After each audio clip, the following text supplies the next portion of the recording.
Chanzo cha moto hakijajulikana ndani nini, lakini ni short ya umeme, kwa sababu mafundi wote wakawa wameshafunga vitu vao kujiandaa, wakawa wameondoka, kwa sababu mafundi wana kaida saa 12 wao wanaondoka.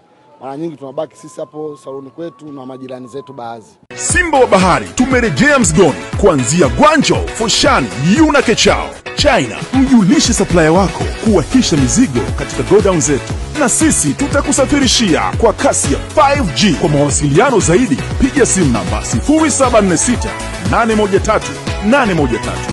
Sasa kati shoti inaanza kutoka, tukachukulia tu ya kawaida, tunapigia fire, lakini fire nayo ikawa imechelewa. Mpaka fire inafika hapa, ina maana moto umeshafanya nini? Umezidi kupitiliza. Katika kuhangaika ikaja fire nyingine mbili, zote kwa pamoja maji yakawa yamekata. Nyingine kama hivyo mnavyoisikia, na bado moto ndo kama hivyo mnavyoona mwishoni unaishia. Cha kushukuru Mwenyezi Mungu, hakuna mtu ambaye ameungua zaidi ya tu material ambayo imeteketea kama hivi mnavyoona. Kikubwa tu tunamshukuru Mwenyezi Mungu, hakuna ambaye amepata majeraha yoyote, na baadhi ya material tumeokoa, mashine na vinginevyo vote ndio vimeteketea kama hivyo mlivyoona.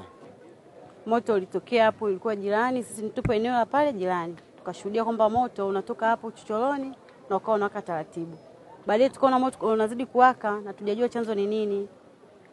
Na vitu vilivyoungua ni vitu vya thamani tu. Japo watu hamna aliyeungua, lakini vitu vya thamani kama mnavyoona na maeneo jirani.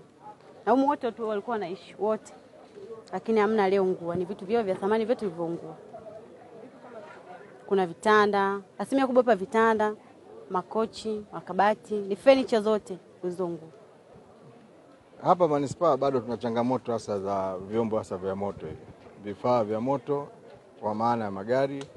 Lakini magari yaliokuwepo, kama mbunge wa jimbo Morogoro nilikuwa naendelea kujitolea kuyarekebisha, kuwa katika hali nzuri, kuwa tayari kwa matatizo yote yanayotokea. Lakini bado nashangaa huduma hii bado inakuwa iko chini sana kupata wananchi katika manispaa ya Morogoro. Lakini tutalichukua hili nalo na kulifanyia kazi zaidi kuona hali kama hii isijirudie tena. Kwanza napenda ku make clear kwamba tulifika, ingawa taarifa zilifika kwa kuchelewa. Ukiangalia hapa na kituoni ni distance chache. Ya taarifa mpaka moto unawaka, mpaka natupigia simu kwa moto kwa umeshakuwa mkubwa. Kwa hiyo tulifika, gari iko na maji.